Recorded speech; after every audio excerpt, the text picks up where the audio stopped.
से वापस जुड़े, परमात्मा से जुड़े। परमात्मा हमारे अंदर है कि है अंदर? कितने लोग हैं जो परमात्मा को बिल्कुल अंदर ही मानते हैं?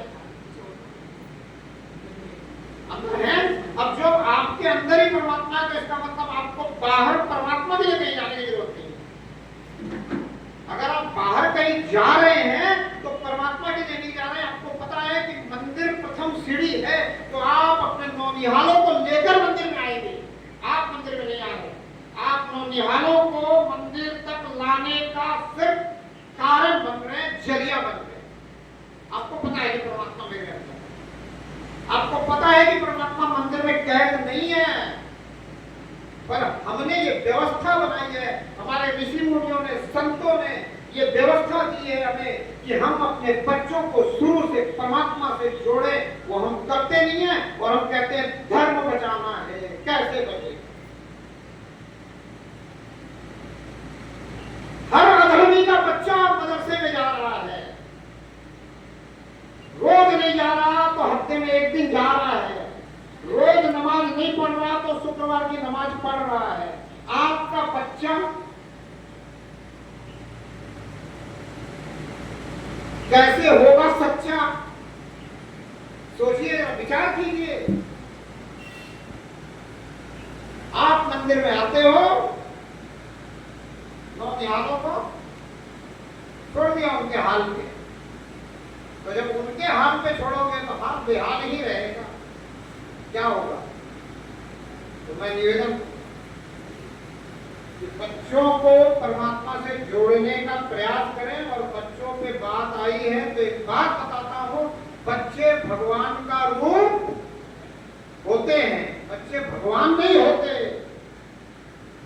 भगवान का रूप होते हैं। तो क्या करना चाहिए? कृष्ण की कथा बहुत सुनी है। कृष्ण के साथ, कृष्ण के पालन पोषण करने वाले अभिभावकों ने जो सलूक किया वो आपको अपने बच्चे के साथ करना चाहिए। अपने बच्चे को कृष्ण समझना चाहिए। समझते हो क्या? समझो, फिर क्या करोगे? फिर शास्त्र की बात को मानोगे, समझ पाओगे कि 5 साल तक के बच्चे को हमें जरा भी नहीं डांटना। डांटना ही नहीं है, मारने की तो बात छोड़ दो। शास्त्र कहता है कि 5 साल के बच्चों को डांटना ही नहीं है, बिल्कुल नहीं डांटना। आपको उससे वैसे ही बातें करनी है जैसे आप परमात्मा से, भगवान जी से बात करते हो। कैसे बात करते हो भगवान जी से? हाथ जोड़ के, सहृदयता से, कितने भी दुख में बिना क्रोध के, प्रेम के साथ। और थोड़ा सा दुखी होके उस बच्चे से और आपका प्रेम खत्म, क्रोध जागृत। कहां समझते हो आप उसको कृष्ण? कहां आपने समझा राम उसको?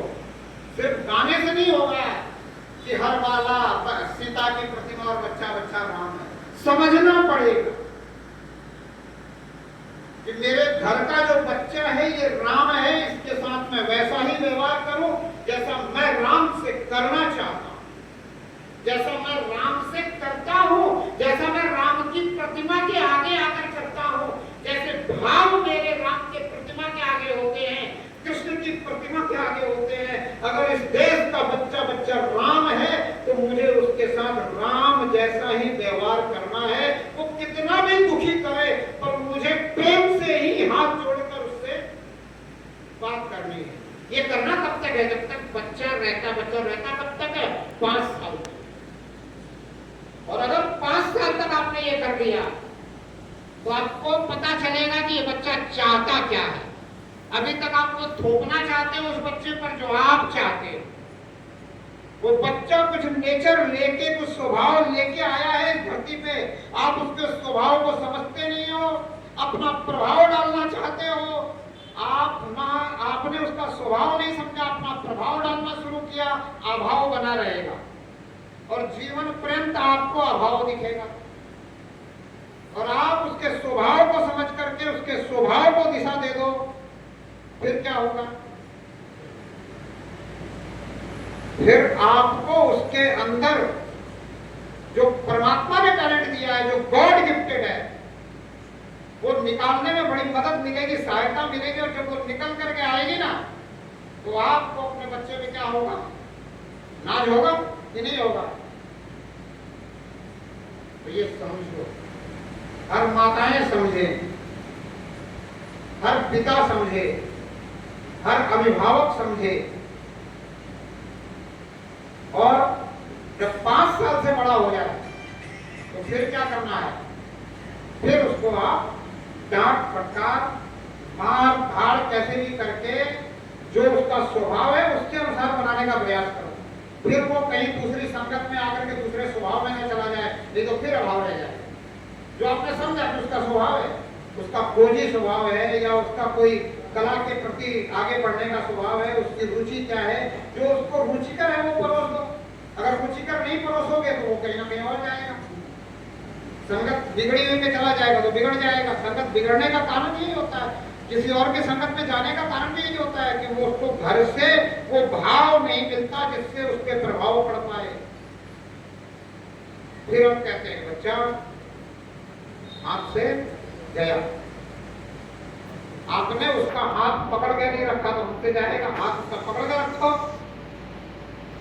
5 से लेकर 10 के बीच में अगर आपने उसका हाथ पकड़ के रखा, 10 के बाद वो स्वयं तैयार हो जाएगा आपको हाथ पकड़ाने। स्वयं तैयार होगा, वो कहेगा कि आप मेरा हाथ पकड़ो और आपने जो ये दिशा दी है इस दिशा में मुझे और आगे बढ़ाओ। क्यों? क्योंकि वो रुचिकर है ना, उसके लिए स्वभावगत है, गॉड गिफ्टेड है, परमात्मा ने उसके अंदर वो टैलेंट भरा हुआ है, उसके स्वभावगत सब कुछ चलता रहेगा तो उसको आनंद आएगा कि नहीं आएगा। बच्चे का स्वभाव है अगर खेलने में, अगर आप उसको एक खेल से जोड़ो और उस खेल में उसको पारंगत कर दो, वो एक कला उसके जीवन के लिए बहुत प्रभावकारी हो जाएगी।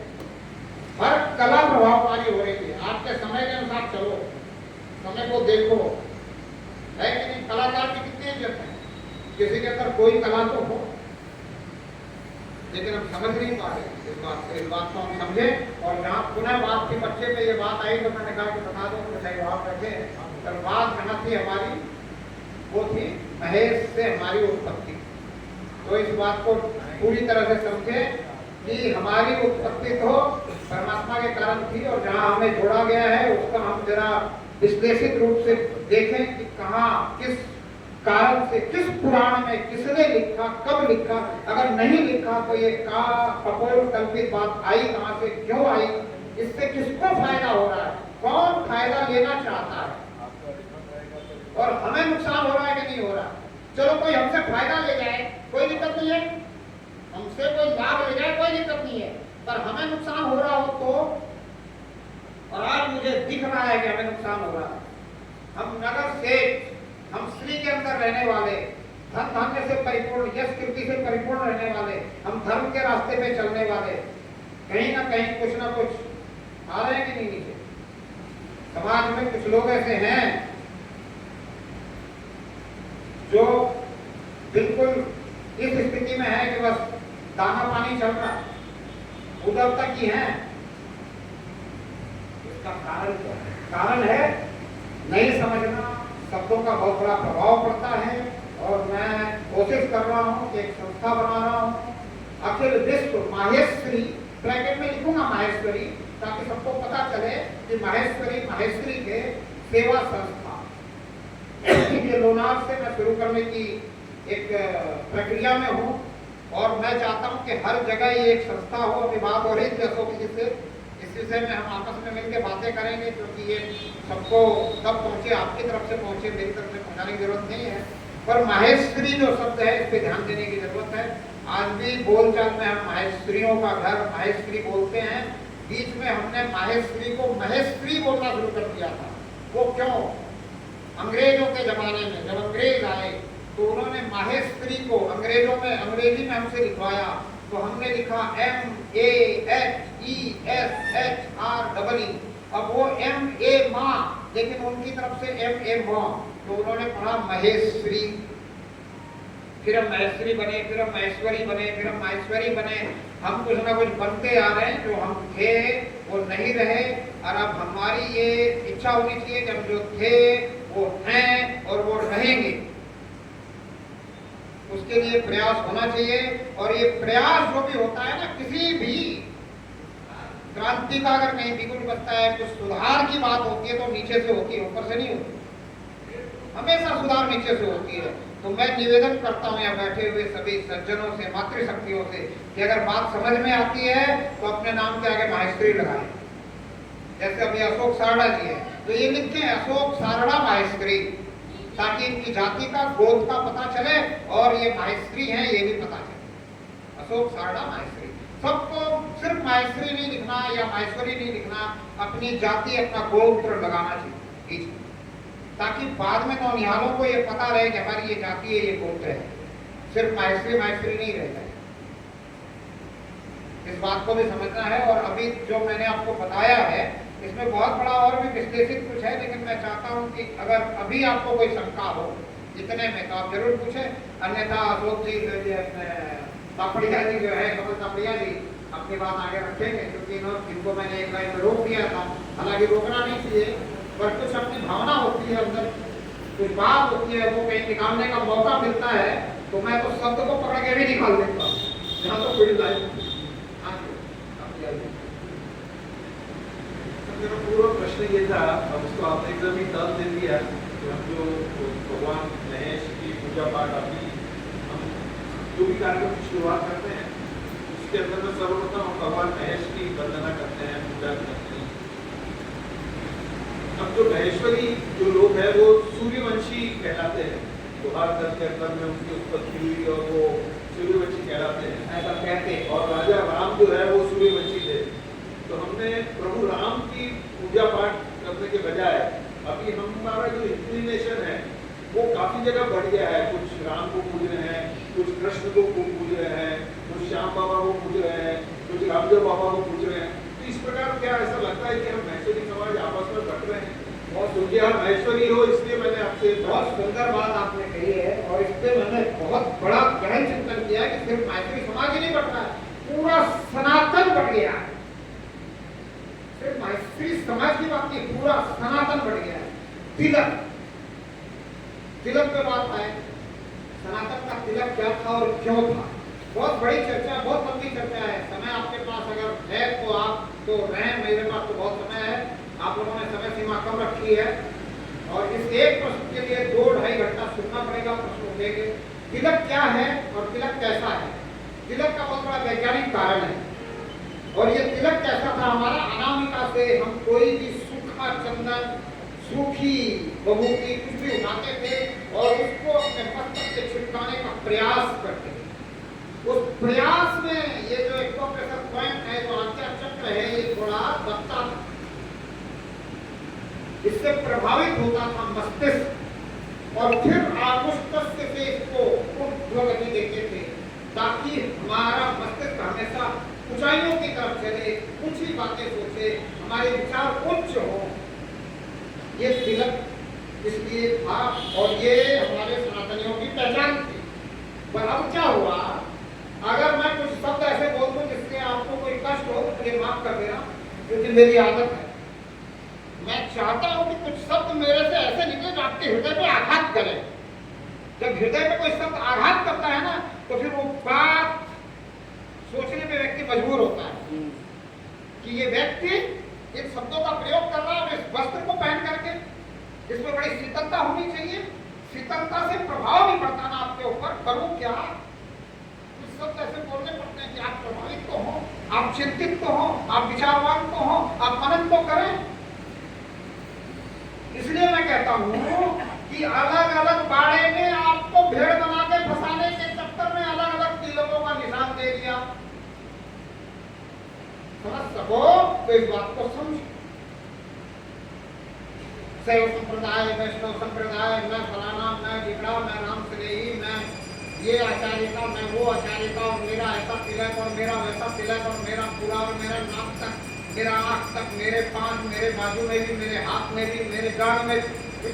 क्या कर क्या रहे हो? भेड़ हो, चरवाहा चरा रहा है तुम्हें,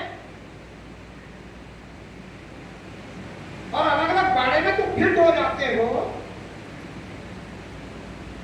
जैसे चरवाहे अपने बाड़े से भेड़ों को छोड़ते तो एक साथ रहती है, उन भेड़ों पे निशान रहता है, किसी पे लाल, किसी पे सफेद, किसी पे पीला, किसी पे नीला, किसी पे हरा।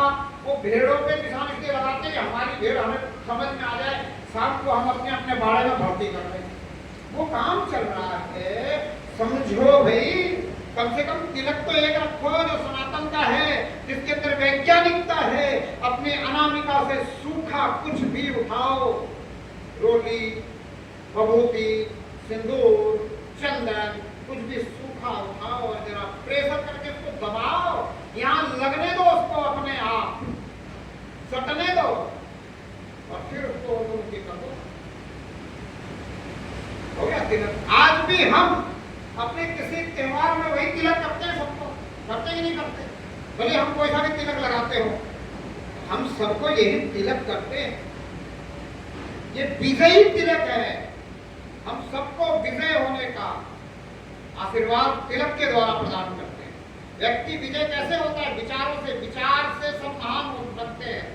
तो अगर हमारा मस्तिष्क सही काम करेगा, मस्तिष्क जो है वो एक्टिवेट रहेगा, हमेशा वो एक्टिवेट रहेगा इस बिंदु से, तो फिर हमारे विचार अच्छे होंगे, तो क्या होगा? महान। और हम इसीलिए महान थे, इसीलिए भारत विश्वगुरु था।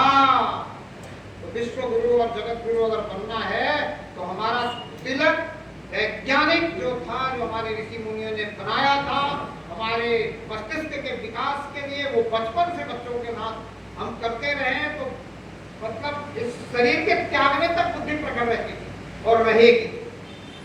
तो हम जो थे वो हैं और वो रहेंगे की शुरुआत होनी चाहिए। ऐसे बहुत सारी और चीजें। अब जैसे आपने कहा कि हमें इसको पूजना चाहिए, उसको नहीं पूजना चाहिए, मैं कहता हूँ आप ठाकुर जी को पूजने वाले थे, ठाकुर जी को पूजना चाहिए। परमात्मा यानी परमात्मा, परमात्मा यानी गॉड भी नहीं। लोग कहते हैं गॉड मतलब परमात्मा, GOD, जनरेटर ऑपरेटर डिस्ट्रॉयर। नहीं भाई, जनरेटर ऑपरेटर डिस्ट्रॉयर तो हमारे यहाँ ब्रह्मा विष्णु महेश है, ये परमात्मा नहीं है, ये परमात्मा के मैनेजर है। परमात्मा ने इनको काम दिया है। ब्रह्मा जी को कहा चलो तुमको जीव की संरचना करनी है, विष्णु जी को कहा तुम्हें जीवों का पालन करना है, महेश जी को कहा कि भाई ये जीव बनाता रहेगा, ये पालन करता रहेगा, तो यहाँ जीवों की भरमार हो जाएगी। धरती मैंने बनाई है छोटी सी, और इस धरती को ये जीव सारे मिल करके कर देंगे खोटी सी। तो शंकर जी आपका काम है इसको साफ सुथरा रखने का, जीवों का कल्याण आपको करना है। कल्याण करना है मतलब आपको विनाश का काम दिया गया।